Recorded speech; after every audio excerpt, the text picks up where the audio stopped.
suportahan ng mga charity vloggers, Kalingap Reactors na katuwang sa programa ni Kuya Val Santos Matubang. I-subscribe ang kanilang mga YouTube channel. Please subscribe. Ito Money Vlog.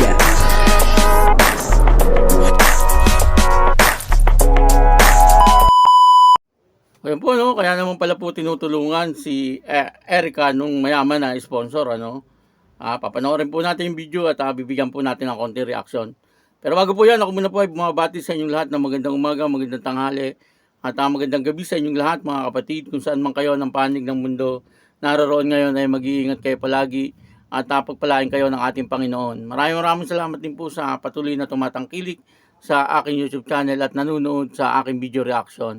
Patuloy lang po natin suportahan sila Kuya Val Santos Matubang, Kalingap Rob, at Ate Edna Vlog. O, ito po yung video, no, na kung saan ay kaya naman pala tinutulungan itong mayaman na sponsor, itong si Erica, ano po. Ang kabuuan po ng video ito ay mapapanood po natin sa YouTube channel ni Kalingap Rob. Grabe naman, nagja-jump. Bilis July. Mas maganda yung last, episode. Ay, pambihira, ang bilis. Tanong ko ngayon sa sino daw si Sir John ang ikasal. Grabe naman. Panoorin niyo po sa vlog ni Ian. In-reveal na po. In-reveal na po ni Ian. Ian Ramirez vlog. Pero ako po, si Sir Junay po, nakakausap ko na po siya sa video call. Kilala ko na po siya. Ano po talaga siya, private person siya. Ayaw niya nagpapakita sa vlog. Private person siya. And ayun, nakakausap po siya, napaka-masayahin po niya. Cool. Ayan, siya po ay may asawa. May asawa po siya pero wala po silang anak. Wala silang anak. Kaya siguro grabe siyang tumulong. Hindi lang po si Eric ang tinutulungan niya, may mga tutulungan po siyang mga foundation dito sa Pilipinas. And once a year po, umuwi daw siya para sa mga mission nila po dito sa Pilipinas. So, mabait po si Sir Junay.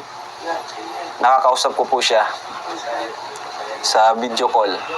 Ayan.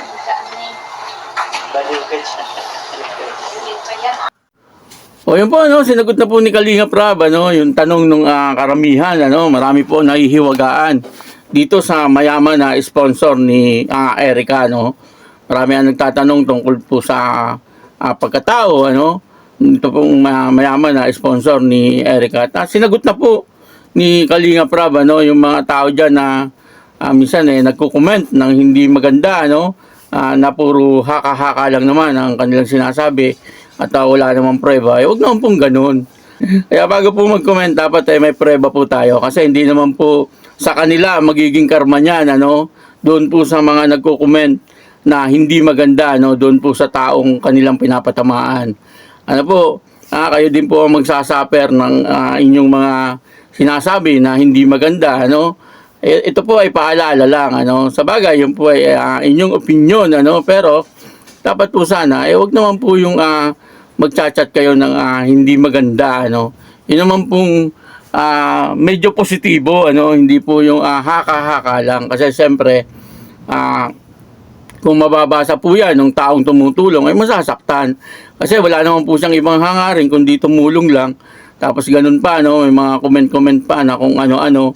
Sabagay, sa mga marites po, ganyan, yung gumagawa ng mabuti, pinapasama. Parang ganun, Kaya, suportahan na lang po at magmahalan, po. Sige po, maraming salamat po sa inyong lahat, Patuloy lang po natin suportahan sila Kuya Val Santos Matubang, Kalingap Rob, at Ate Edna Vlog. Ako po si Tito Manny Vlog na nagsasabing God bless you all, Diyos mabalos.